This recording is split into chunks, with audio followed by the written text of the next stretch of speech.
पश्चिम आशिया हे नाव ऐकलं की आपल्या डोळ्यासमोर काय येतं?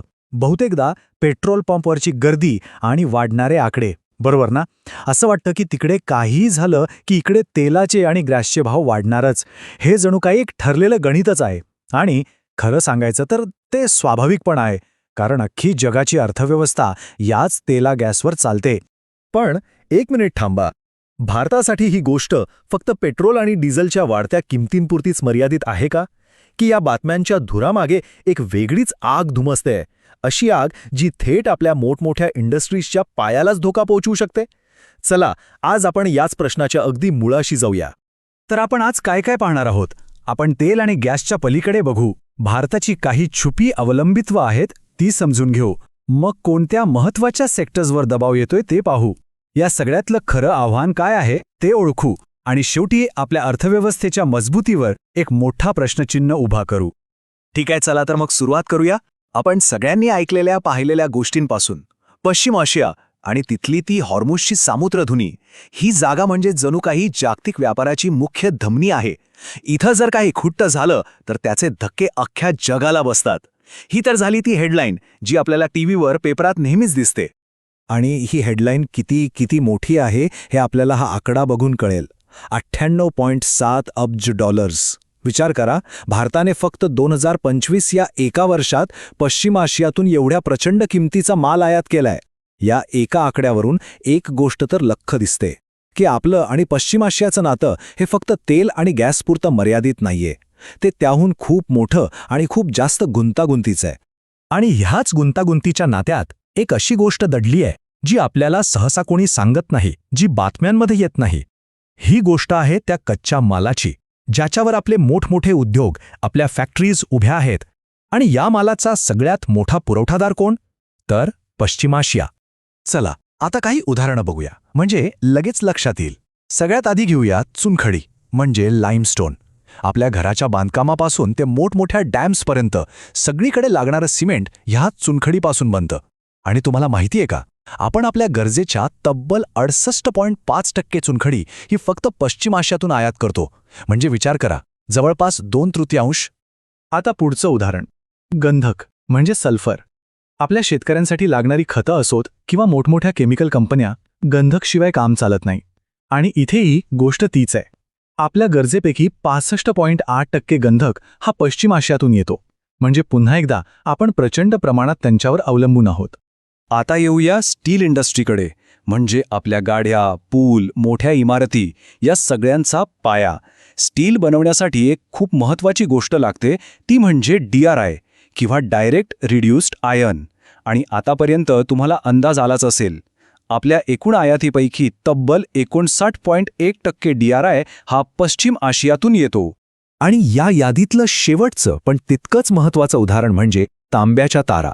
आपल्या घरातल्या विजेच्या वायरिंगपासून ते मोबाईल फोनपर्यंत या तारांशिवाय आपलं एकही काम होऊ शकत नाही. आणि इथे तर आकडा अर्ध्याच्या वर आहे.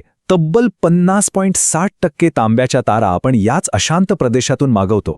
तर चुनखडी, गंधक, DRI, तांब ही फक्त नावं नाहीत बरं का, हे आपल्या अर्थव्यवस्थेचे जणू काही बिल्डिंग ब्लॉक्स आहेत. आता विचार करा, जर या ब्लॉक्सच्या पुरवठ्यात थोडा जरी अडथळा आला तर आपल्या महत्त्वाच्या इंडस्ट्रीजचं काय होईल? नेमका काय परिणाम होऊ शकतो त्यांच्यावर? हे बघा, हे कनेक्शन अगदी सरळ आणि सोपं आहे.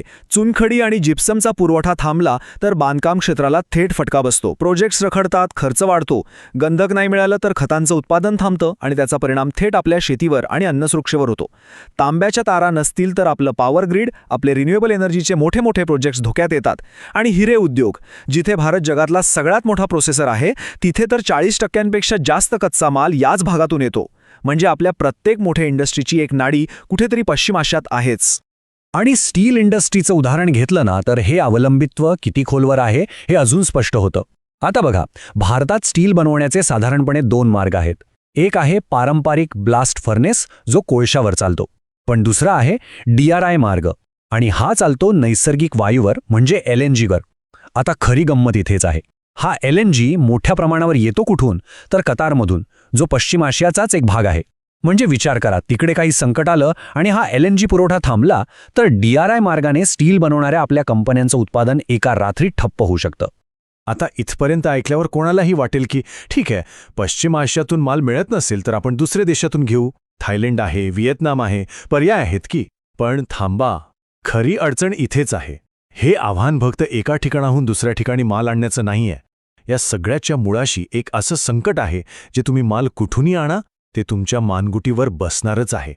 आणि ते संकट कोणतं हे या वाक्यात अगदी स्पष्ट दिसतंय. स्टील इंडस्ट्रीमधल्या एका तज्ज्ञाने म्हटलंय की खरं आव्हान कच्च्या मालाचं नाही तर तेल आणि वायूच्या किमतींमधल्या चढउतारांचं आहे. म्हणजे प्रॉब्लेम मटेरियलचा नाही आहे, प्रॉब्लेम आहे एनर्जीचा.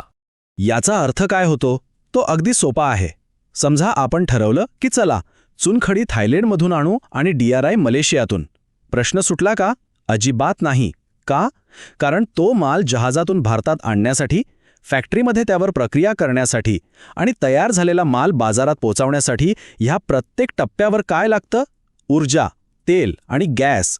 आणि जर पश्चिम आशियातल्या संकटामुळे हेच तेल आणि गॅस महाग झालं तर तुमचा उत्पादन खर्च वाढणारच. तुम्ही माल कुठूनही आणा. म्हणजे या चक्रातून सुटकाच नाही. तर आपण कुठे येऊन पोहोचलो आहोत बघा.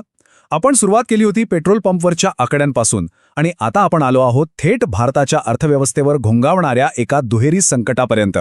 हे असं संकट आहे जे आपल्या आर्थिक ताकदीची, आपल्या रेझिलियन्सची खरी परीक्षा पाहणार आहे.